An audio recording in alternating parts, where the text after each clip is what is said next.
Greetings, Kalisperasas. Good evening, everyone.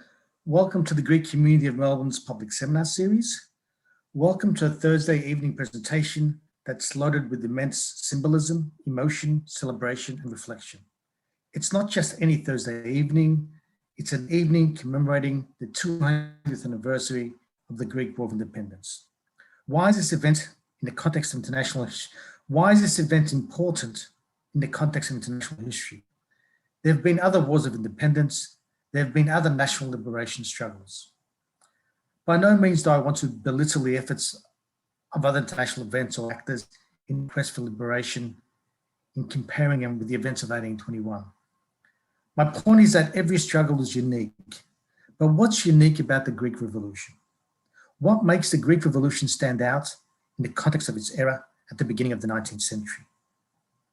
Events of 1821 gave rise to the modern Greek nation state. The definition of a nation state and all its idiosyncrasies is a whole seminar, if not course in itself. But in its simplest and ideal form, it's an entity where cultural boundaries match up with political boundaries, a sovereign state where the subjects are united by various factors. Before the nation state, 18th century Europe was mainly organized along the lines of multi-ethnic empires, often with autocratic rulers.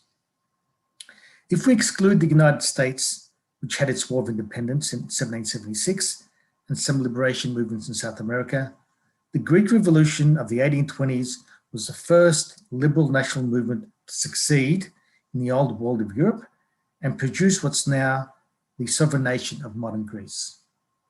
This triggered the national sentiments and aspirations of many subjugated peoples in Europe, especially in the Balkans, and sparked struggles that would lead to new nation states, and this would soon become the norm throughout Europe. I will not even mention the countless liberation struggles that occurred globally in the 20th century, which mainly had an anti-colonial and anti-imperial dimension. This is something missed by many historians, and not enough due credit is given to the importance and the catalytic effect of the 1821 War of Independence. Its reverberations were not only limited to Europe, it had a global impact, even as far as the newly constituted country of the United States. That's the topic of tonight's seminar. What impact did the events of 1821 and the forthcoming decade have on the United States? Let me also thank the sponsor of tonight's seminar, Andrew Panna QC, and I encourage you all to become sponsors of a seminar of your choice. Now let's welcome tonight's speaker, Professor Alexander Kitroeff. Athens-born Alexander Kitroeff is the Professor of History at Haverford College, Pennsylvania, where he has been teaching since 1996. His undergraduate and postgraduate studies were in the UK, where he completed a PhD in modern history at Oxford. Before moving to Haverford College, he had a stint at the Onassis Center for Hellenic Studies in New York. His research brief and interests are quite extensive and versatile. I originally got to know of him through his publications on the Greeks of Egypt. He has also looked at the Greeks in the New World, Greeks in sport, the Greek Orthodox Church in America, and presently doing research on AHEPA and American diners. Another reason he's in my good books is that he's a Panathinaikos fan and has also researched and written about the club. Furthermore, he has an ongoing collaboration with film director Maria Iliou as a historical consultant for 5 documentaries, the most recent being Athens from East to West. That's enough for me. Let me pass on the baton to Professor Kitroeff. Welcome, Alexander. Thank you very much for that generous introduction, Nick.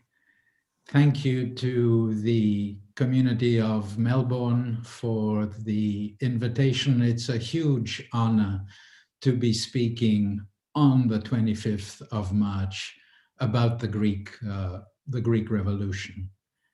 And so thank you to everyone. Good evening, good morning, wherever you are, for tuning in today.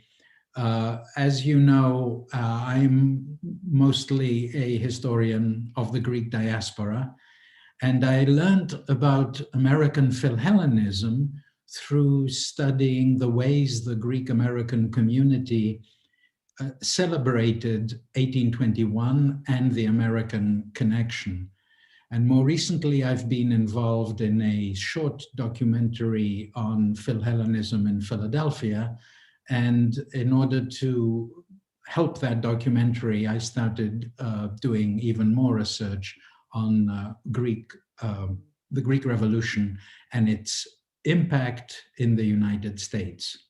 So what I want to do today is take you through an illustrated journey of a topic that it still surprises me how important and how broad and widespread the impact of the Greek Revolution was in America. So for that purpose, I will now share my screen. I have got 22 slides to show you. I'll speak about roughly a minute or so about each, 1 or 2 minutes about each slide. I appreciate that some of you may not have a full background on American history. I think it's going to be clear, but I'd happy to bring up, when we do the Q&A, I'd be very happy to get back to the slides and go over something that I might have gone through too quickly. So I want to talk a little bit about the international context and more about the United States and what was called the Greek fever, which spread through the United States through the 1820s. Briefly, the international context, and Nick alluded to it in the introduction. The international context in which the Greek Revolution takes place is the era of the Enlightenment, a move away from a theocratic view of the world towards one which is based on rationalism and science. The second one is the Age of Revolutions, the Age of Revolutions being a descriptive term, but also something with a particular meaning. When historians call the late 1700s and early 1800s the Age of Revolutions, they do that in order to draw the distinction between earlier uprisings and those revolutions which included the American Revolution of 1776, the French Revolution of 1789, the Greek Revolution of 1821, a number of uprisings in Southern Europe that took place around the same time, and of course, the liberation movements in Latin America. This was a time when people understood that through their actions, they could change their status, they could change their government, they could change their social systems. Hence, this was qualitatively a different era. And that's, of course, had a snowball effect because one revolution inspired the other. Not all of us. Excuse me, Alexander. If your share is working, if you need to, are you sharing something at the moment? Because it's not working. Sharing is paused. Bring your shared window.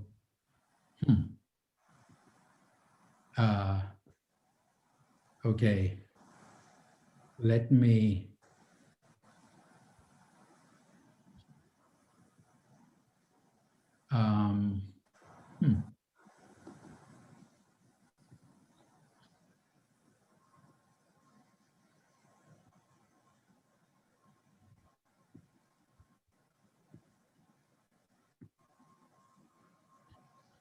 Much better. Thank you. Okay. I'm glad you, yes, good. You just might want to use the slide presentation. Or... Yes. I had it on and here it is back again. So that's the international context, the qualitative difference of the Age of Revolutions. And the international event is also evident by the fact that the Greeks appeal to other liberal governments. We'll talk about Koreis correspondence with Thomas Jefferson, but one of the early Greek revolutionary bodies, the Messenian Senate, sends an appeal to the Americans. And as we shall see, we have volunteers from abroad, a worldwide philhellenic movement, and of course, as we all know, great power intervention and the Battle of Navarino of 1827. So that's the general international context, which I have a couple slides about. I want to go over that fairly quickly so that I can get to the United States, where, as I said, it's a very broad phenomenon. There is already, the ground has been prepared because there is an embrace of classicism with the establishment of the United States. There is Greek revival architecture adopted as part of the new American assertive independence. There are early travelers to Greece. Then we have the Monroe Doctrine, which is the American attitude towards European affairs. We have Greek committees springing up in major cities in the United States. We have romantic poets writing about Greece, inspired by the heroism of the Greeks, and especially Missolonghi. We have volunteers going to Greece, and what I want to end with in my presentation is the legacy of the Greek Revolution, because the Philhellenes, many of them in a sense, the Philhellenic movement fuses into the abolitionist movement, the movement to end slavery, which was picking up in America in the antebellum period, that is the period before the American Civil War of 1860. This slide I have here is from the artist Theophilos, who, as you know, was based on Mytilene and was a specialist in popular art representations.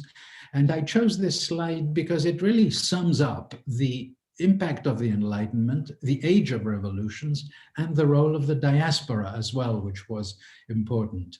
The depiction is of Adamantios Korais on the left, who is the leading Enlightenment thinker who was based in Paris and, in a sense, prepared the ground for the emergence of a new modern Greek identity and paved the way for the revolution in many ways. Korais is on the left, supporting Greece, along with Rigas Fereos, known as Velestinlis, who embodies the impact of both the age of revolution and the diaspora. Both of them were in the diaspora. Rigas Fereos, of course, envisions initially something that is much broader than Greece, a Balkan uprising of peoples, but that inspired vision that's based a lot also on the influence of the French Revolution will not happen, partially, of course, or due because Rigas Fereos is apprehended by the Ottoman authorities and executed. But this is the intellectual and international background to what we're talking about. Adamantios Korais corresponded with Thomas Jefferson.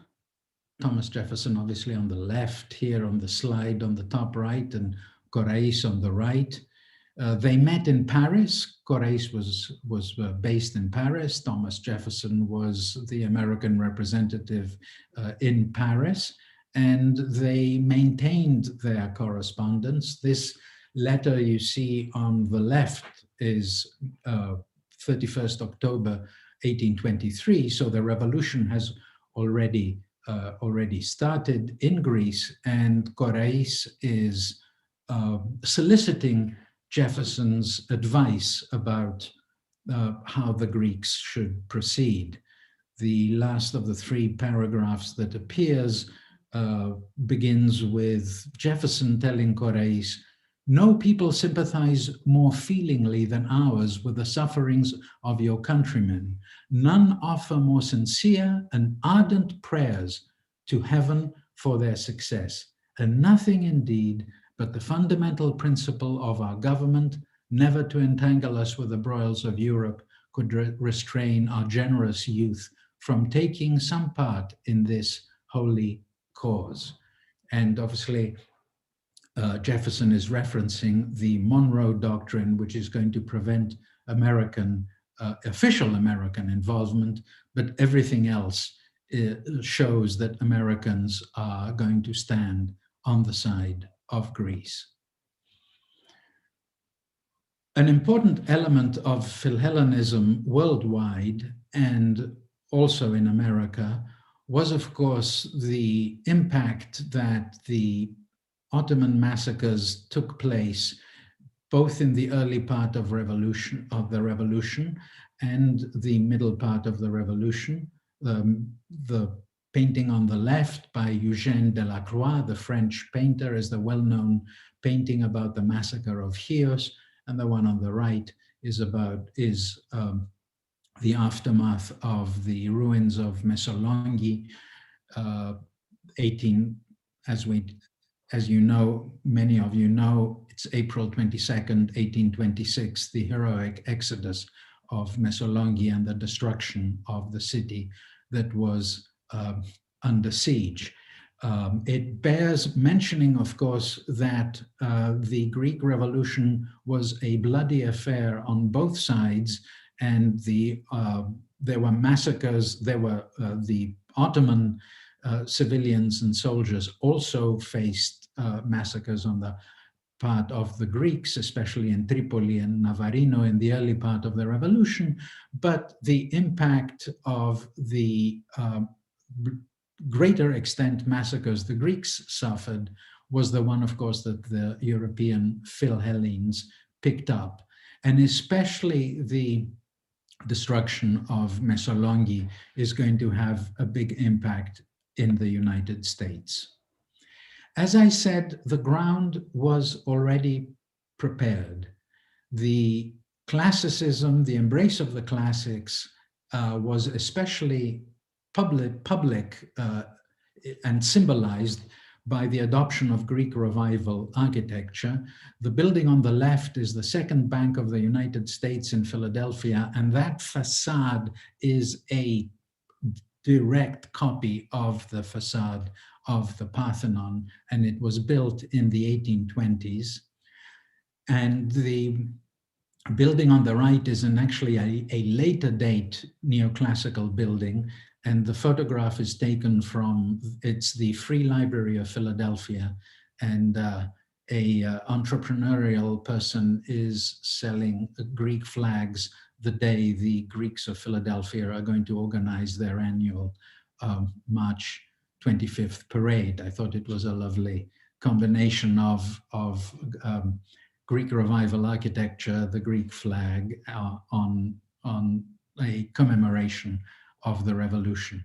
But the main buildings in New York, in Boston, in Philadelphia, and elsewhere are Greek revival architecture, which is the most popular architectural style in the United States in the first half of the 19th century. Many of you will know, of course, the practice of Americans of naming towns after Greek towns and cities. The practice started in the early 19th century. The embrace of classics led to ancient Greek names being adopted and Roman names being adopted by cities that were being formed at the time. This is a kind of collection of towns. Some you will see are earlier than the revolution. The village of Corfu on the left, for instance, is 1807. The town of Greece, which is in upstate New York, is clearly the influence of the Greek Revolution because it's named that in 1822, as is to the right the city of Ypsilanti, which is the largest of all Greek cities with an American name, which is in Michigan near Detroit. And there is actually a statue of Ypsilanti Alexandros Ypsilantis in the center of the town. So this is another example of both the classicist, the impact of classical Greece and the impact of the revolution on many Americans.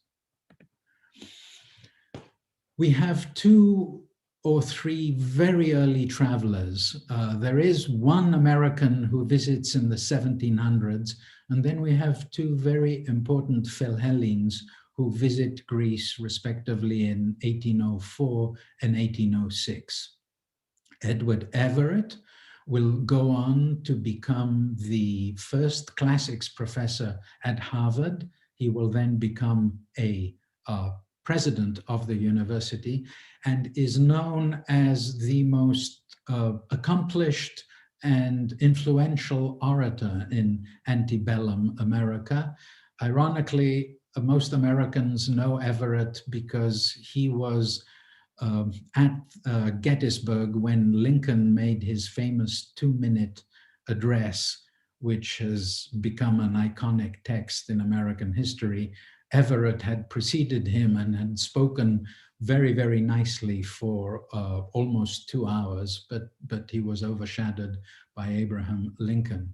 But Everett's Philhellenism was important not only in intellectual and academic terms, but in practical terms as well, because he had a huge influence on American politicians, and he was one of the founders of the Philhellenic committee that was established in Boston.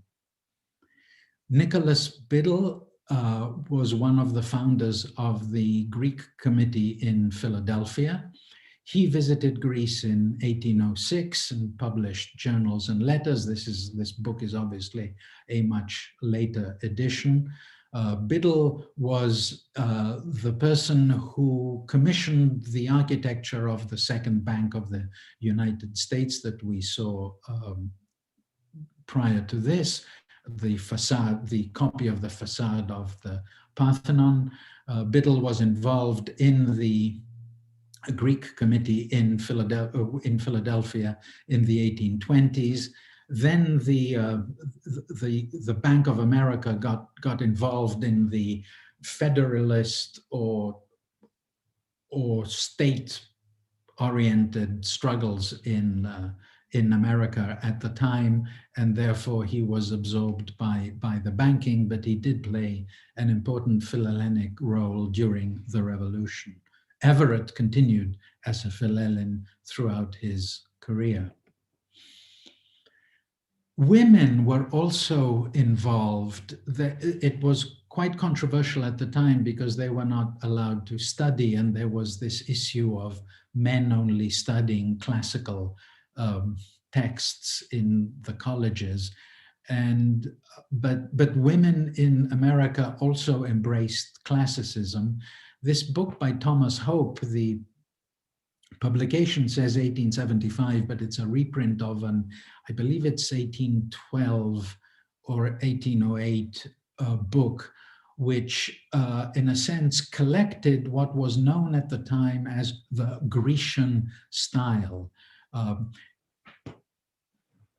Greek revival architecture, of course, included the inside of houses, where the domestic sphere, where women were important in creating Greek-style interiors, but there was also a fashion craze, the so-called Grecian fashion, that many women embraced at the time, many obviously upper-class, middle-class women, and Thomas Hope's book gathers the most important images from that era.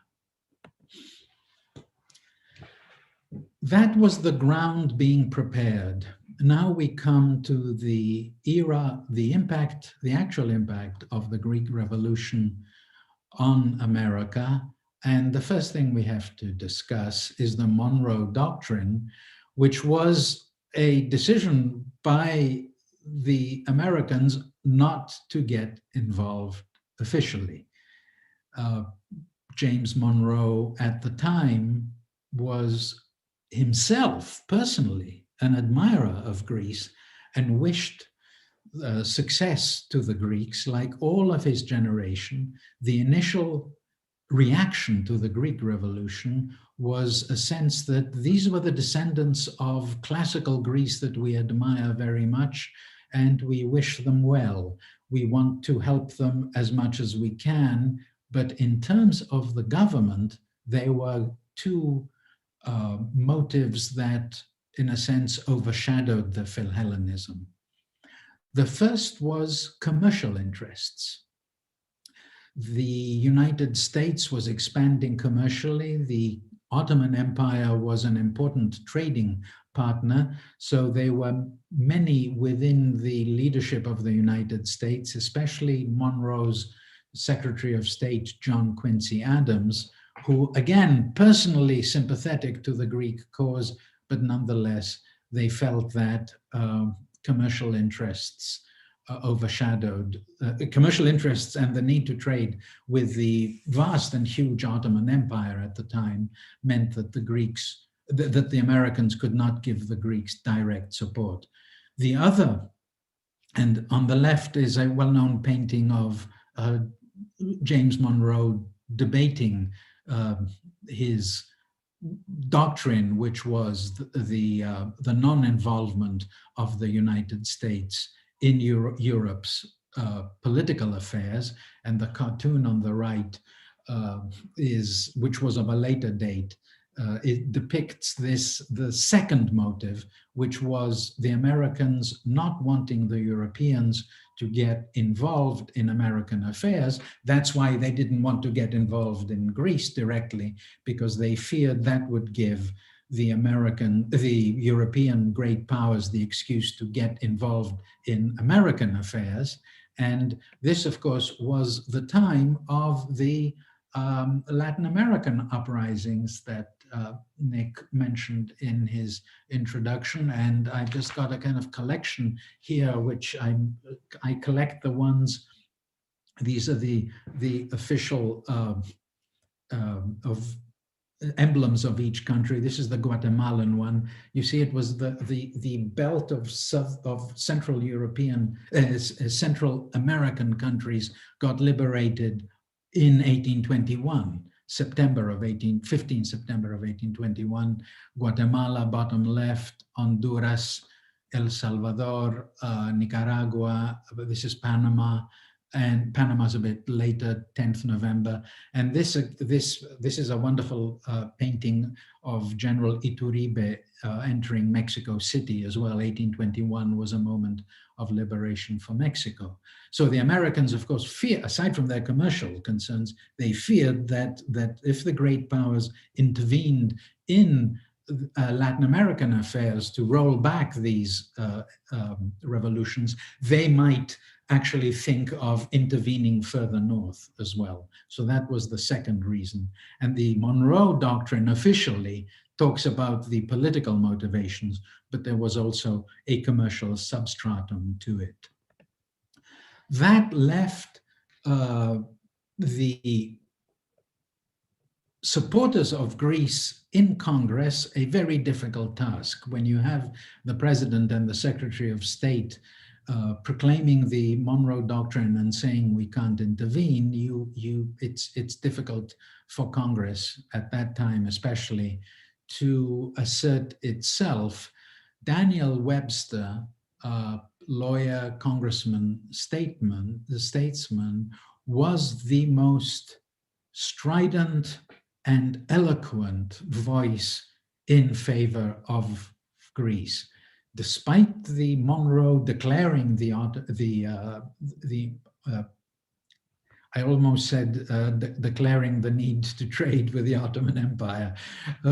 Despite Monroe declaring the political reasons for not getting involved in Greece, Webster, 8th December of the date there it's 1823, it's not that clear, makes this resolution that America should actually recognize Greece. And in January of 1824 makes another fiery speech that invites Congress to overturn the president's decision and give Greece both recognition and direct military aid. Part of Webster's inspiration and part of his wonderful rhetoric came through the help that Edward Everett gave him. They were both Bostonians who had a close relationship, and the slide on the left shows Webster on the left and Everett on the right. I have a little map of Athens here as well. Webster has his own little street, the red blob. I couldn't do much better, but the red blob shows you Webster Street in Athens, which is just in the area of the Acropolis. It's actually called, it's somewhat misspelled in English on the street sign, but it's there. You can look it up on Google Maps and visit it next time. He's in great company there, Webster. He's with Garibaldi and Frati. Garibaldi and Frati are Italian Philhellenes who fight with the Greeks at the Greek-Turkish War of 1897. It's Ricciotti Garibaldi, the son. So Webster's got his honor, although it's been honored in Athens, although the street is somewhat small, but it's got a view of the Acropolis. With Congress unable to assert itself, it's left to prominent Americans to form Greek Philhellenic committees. Many committees are formed, but generally speaking, we think of the three major committees as being the ones in Boston, New York, and Philadelphia. With New York, the New York Committee, in a sense, funneling some of the funds. The New York Committee was the pivot of all those committees, but the Boston and Philadelphia ones were just as active. Now, the Greek committees eventually managed to charter eight ships full of supplies that arrived in Greece beginning in 1827. Other supplies had been sent earlier. Initially, the committees gathered funds to help the military struggle of the Greeks. Then there's a lull, as we know, in the mid-1820s in Greece with Ibrahim, the Ottoman Egyptian troops pushing back a lot of the Greek gains. What happens is there is a lull in their activity, and then they pick up again, and their motivations are humanitarian. And so initially it's military support, and then it goes more into the humanitarian mode. If we think of the motives of the committee, I think we sum them up in three ways. It's support for co-religionists. They see the Greeks as Christians fighting against a Muslim foe. They think that the Greeks are not quite the right Christians, but they are still Christians fighting the Muslims. There is also a humanitarian impulse, as I said, and they also see the Greeks as fellow strugglers for liberty. This is a letter that Matthew Carey, the leader of the Philadelphia Committee, sends soliciting funds. This is 1827, so they're in the humanitarian mode, but he does say a third effect will be to cherish among ourselves a liberal, generous, and patriotic spirit. So liberalism is also driving the action of these committees. Importantly, Matthew Carey is an Irish nationalist who goes to America to avoid capture by the British and sees the Greek struggle very much in terms of very similar, the way that the Irish are fighting the British. Matthew Carey thinks the Greeks are fighting the Ottomans. again, women were involved in the activities of all these three committees. The committees are a fascinating phenomenon because they've got elite people leading the committees, especially in Boston, New York, and Philadelphia. But there are many women involved in those committees, and many women are involved locally in very small towns, upstate New York. They're gathering funds, they're going door to door, they are knitting. There's a whole range of activities that women have undertaken at the time. One of the most interesting was the fact that a ladies' committee in New York decided to erect a 40 feet high white Grecian cross in Brooklyn Heights. Brooklyn Heights is the part of Brooklyn that looks over to the southern tip of Manhattan. So it was a very, very prominent thing. And they took such care over the cross that they managed to erect that they had a whole big discussion over, they wanted, on top of the cross, they wanted a wreath. And then they had a big discussion about how, because they wanted the wreath to be authentic. So they published a pamphlet that solicited views. They had views of classics professors. And this extraordinary thing on the right is the shape of a wild olive leaf that found in someone's garden in Philadelphia, that was brought from Greece, which they thought that maybe if we want the wreath to be authentic, this Greek olive leaf is the right model for us for the wreath. Quite an extraordinary gesture. At the time, New York was going through what many histories of New York City describe as Greek mania, with plays, with meetings, with fundraising, and of course, the big 40-foot cross on Brooklyn Heights. The other thing about the committees and the Philhellenic movement was that it was national. It was throughout the United States. I've collected these are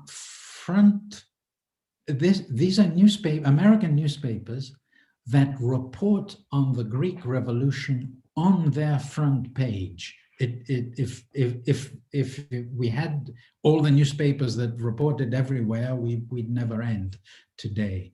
So you see, it's from the New England Farmer, Kentucky, Charleston, Florida, Arkansas, the Carolinas, Louisiana, Missouri. Throughout the United States, the newspapers are reporting on Greece on their front page, and doing so in extremely positive terms, precisely because of those three motivations: religion, liberalism, and humanitarianism. And the range is absolutely extraordinary. I initially thought my research could actually cover all the newspaper articles covered, but it's impossible. They are countless. And many of them are letters of the members of the Greek committees, and many of them are members of the American Revolution, the American volunteers who've gone to the revolution, down to the revolution, to fight on the side of the Greeks. Before we look at those volunteers, there was also another strand of another medium of Greek Philhellenism, which was romantic Philhellenic poetry. Romantic poetry was the genre at the time. Lord Byron, who of course had gone to Messaloniki in late 1823, was very, very popular also in the United States. It was the style of poetry. And we have a number of important American poems producing the poems inspired by the revolution. The one on the left is William Cullen Bryant. the Song of the Greek Amazon, Bryant's very important New Yorker. Those of you visiting New York will notice that the park behind New York Public Library on the corner of 42nd Street and 6th Avenue is named Bryant Park after him. This is the caliber of elite Americans who were embracing the Greek cause. On the right, I mentioned women. Women are present in the whole of this story. This is Caroline. She signs Mrs. C.M. Thayer. Her name is Caroline Matilda Thayer, and she is very active in Methodist politics. And she publishes a poem that, as you see, Pittsfield is a Western Massachusetts town, that one of the several newspapers that publish her poems, again on the front page: "Sound the loud trump o'er the Aegean Sea, the Muslim has fallen and Greece shall be free." The middle poem is one of several poems but the most important one is by Fitz Green Halleck.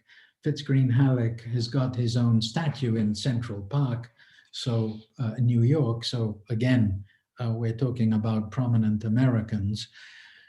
Halleck is one of the very many Americans who is inspired by the death of Marcos Botzaris. Botzaris dies in I believe it's the second siege of Messolonghi, and he is, in a sense, the personification of the Byronic hero.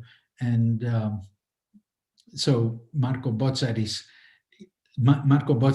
heroic death gets extensive coverage in the United States and inspires Fitz Green Halleck to write a poem. The newspaper explains to its readership that Marco Botzaris is the Epaminondas of modern Greece.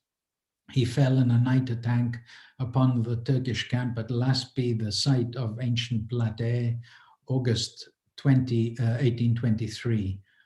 He expired in the moment of victory. His last words were, "To die for liberty is a pleasure and not a pain." Words, of course, that are very inspirational to Americans in the wake of their own revolution. Let's get to the volunteers now.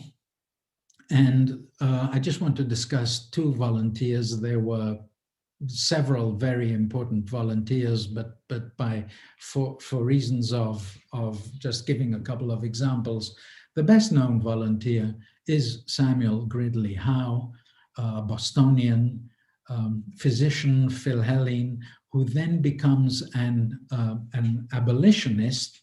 He's also an advocate for the education of the blind, and is one of the founders of a very important school for the blind in the Boston area. Many Americans know Samuel Gridley Howe as the husband of Julia Ward Howe, who herself was an abolitionist, suffragette, author of the Battle Hymn of the Republic. It's known as "Mine eyes have seen the glory of the coming of the Lord" outside the United States. "Mine eyes have seen the glory of the coming of the Lord. He is trampling out the vintage where the grapes of wrath are stored. He hath loosed the fertile lightning of his terrible swift sword. His truth go marching on. Hallelujah. Glory, glory, hallelujah." Both the Howes, quite extraordinarily, go to Greece in the 1860s to aid the uprising of the Cretan people for the struggle of Greece. So Samuel Gridley Howe, as you can see from the portrait, as he and many other of the volunteers wear the fustanella, Gridley Howe was committed to Greece throughout his very important career in the 19th century. The other one volunteer I want to highlight is Samuel Peckham Miller, who is a philhellene. He goes and fights. I think he becomes a colonel in the Greek army. He sees action in Messolongi, and is actually a little bit of a mystery because he sends a letter from Messolongi in January 1824, which is just months. It's already under siege, but he manages to escape before the Exodus. He publishes a very important tract about the condition of Greece in 1827 and 1828, which is makes a big impact in the United States. And he is one of the volunteers who will adopt an orphan and will bring him back to the United States. There are about 25 orphans that the American volunteers bring back to the United States, and many of them have distinguished careers. That's a story for another time, but it's just important to say that the child that Samuel Peckham Miller adopts, Loukas Miltiadis, we don't know his last name. His father was killed in Levadia. His mother took her two children to Nafplio. She was a refugee in Nafplio. One of the children died. Then the mother died, and Samuel Peckham Miller found this orphan and brought him to the United States. He cried for two days and nights out of homesickness, but then went and had an illustrious career and actually became congressman for Wisconsin. He is the first Greek American who becomes a member of Congress, Loukas Miltiadis Miller. Battle of Navarino, 1827. It's obviously the British, French, and Russian fleets, not the American ones, because the Americans, because of the Monroe Doctrine, will not have direct involvement in Greece.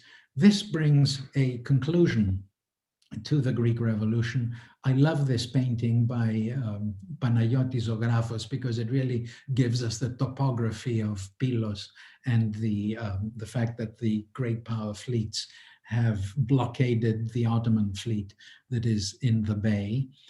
And the Battle of Navarino, they'll be fighting in 1828 and a couple of battles in 1829, but the Greek Revolution is over for all intents and purposes. Capodistrias will come to Greece, and this brings the end of Philhellenism, or the initial Philhellenic movement.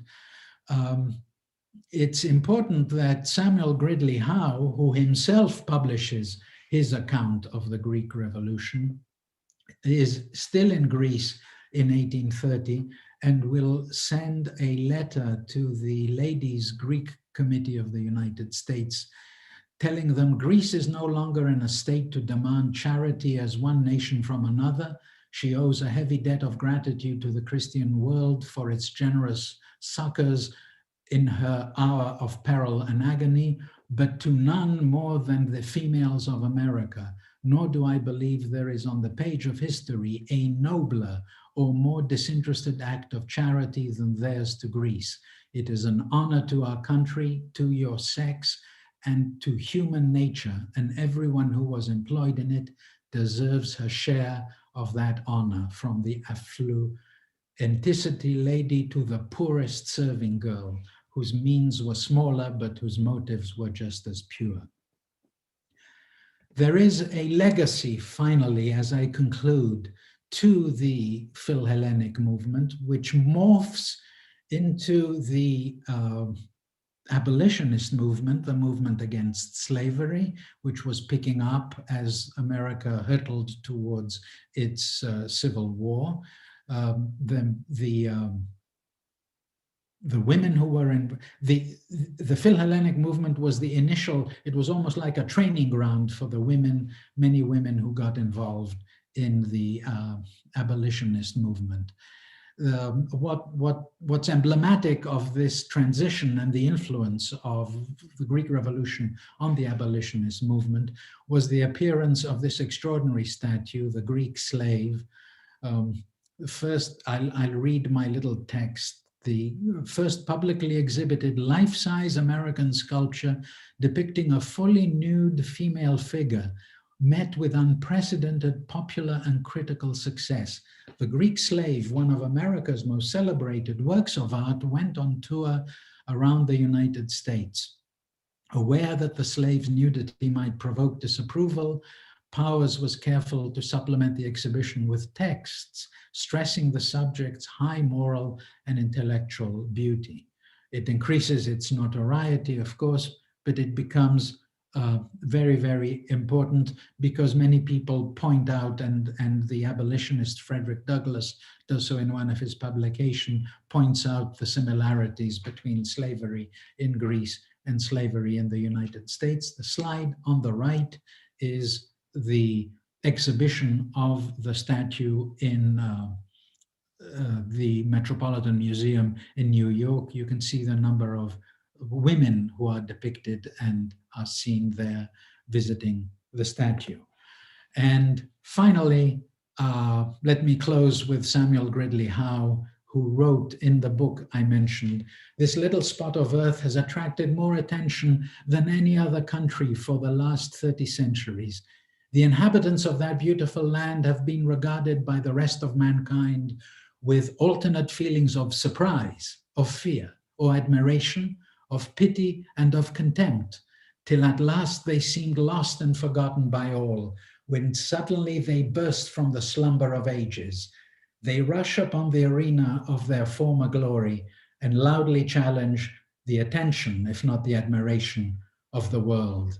And that, I think, is the best way to close a presentation on the international impact of our Greek Revolution this March 25th. Thank you so much for your attention.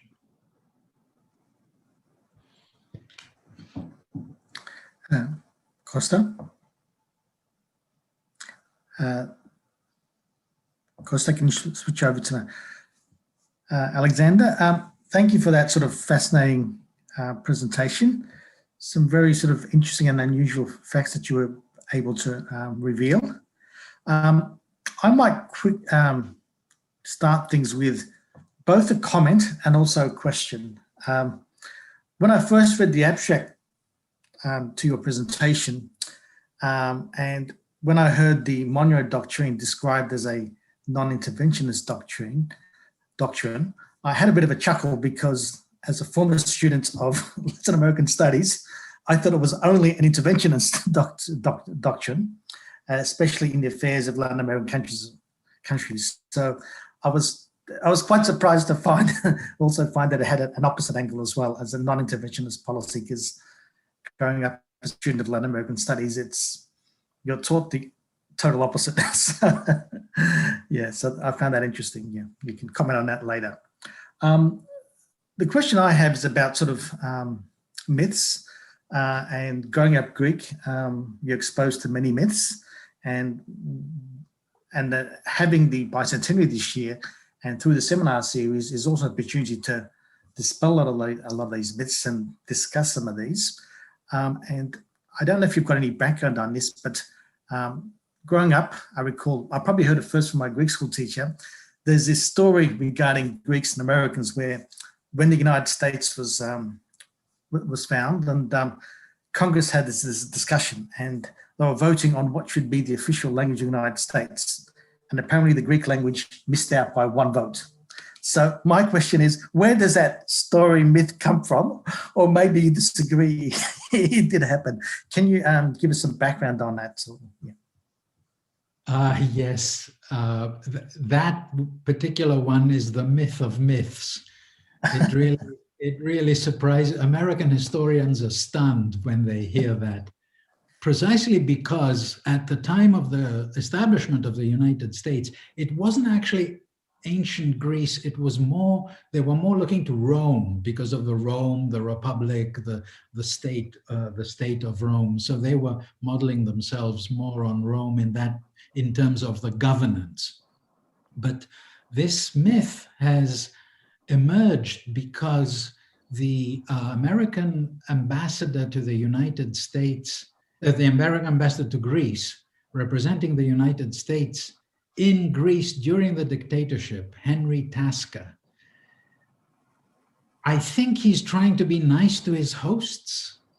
He makes a speech in front of Greek officials and says, someone told me that when the Americans were thinking about their constitution, they had that debate on whether to have the Greek language, and it lost out among, for one vote, exactly as you said. And of course, because this was the dictatorship in Greece, you didn't really have, you wouldn't question it. First of all, no one would have raised their hand and said, it sounds a bit ridiculous. But then there was also no follow-up. And then, of course, it was just picked up. It was just recycled by the news. Tasker himself never repeated it. This was a one-off that's had this extraordinary staying power. But it is maybe the biggest myth of all connected to the impact of Greece on America. Okay, thanks very much. And any comments on the Monroe Doctrine? Is it? Okay. All right. We do have a few questions. One from Helen. I'm not sure if you can also see in your chat. Thank you for an interesting and wide-ranging talk. Was support in the southern states more ambivalent? I have in mind Haitian moral support for the revolution and the founding of Liberia in 1820.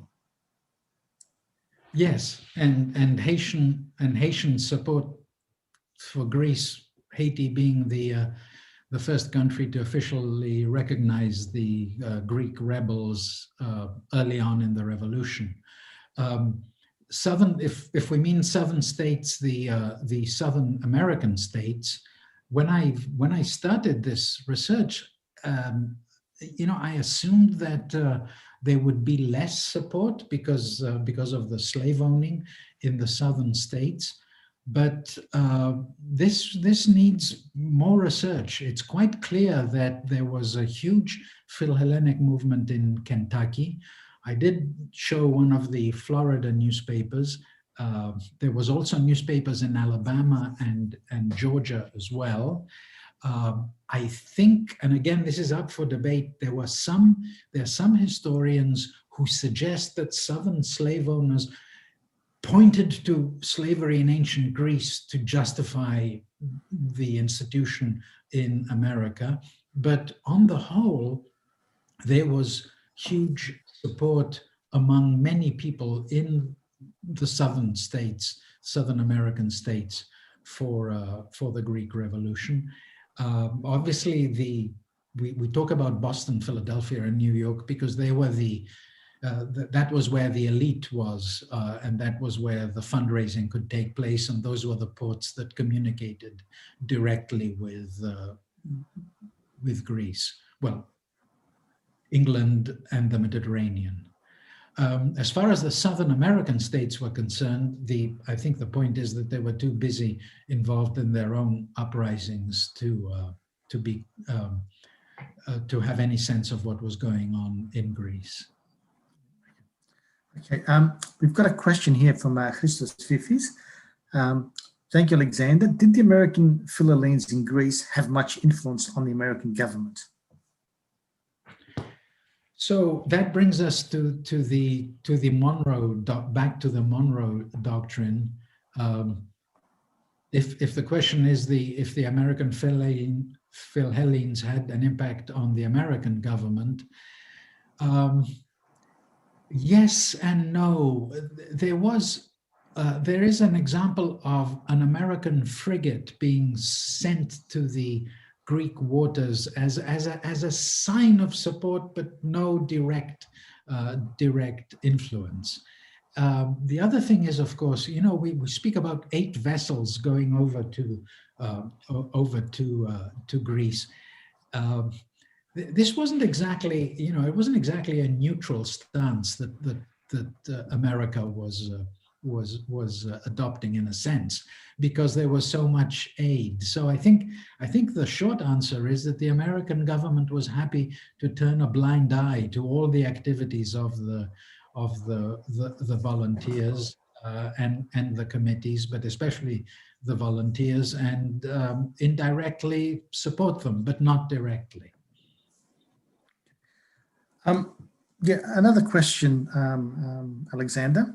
At the time of the Greek Revolution, are there any, is there any information, are there any facts about, let's say, Greek migrants residing in the US? And were they involved in any efforts supporting the War of Independence? Because I assume, okay, there might have been Greeks that passed through the States as sailors or whatever, but I presume there might have been some early immigration to the States by Greeks, as there was sort of in Australia, but very few. But were they involved at all in any campaigns? There's no information about that because there would be very few. They would be exactly, there's some merchants, very few merchants and sailors who are present in America at the time, too few to make any significant difference. What we have, the earliest substantial Greek presence in the United States comes earlier. It comes in the 1860s with the American Civil War because of the cotton trade, and we have Greek merchant houses in New York and down in New Orleans, Louisiana, where the cotton is being exported. And that's where we have the first Greek Orthodox Church. But back in the 1820s, no, there's no significant Greek presence yet in the United States. Okay. Costa, do we have any questions through Facebook or YouTube that you can, I think we've just got a question that's come up. Another question from Helen. Did the Greeks send envoys to the US during the revolution?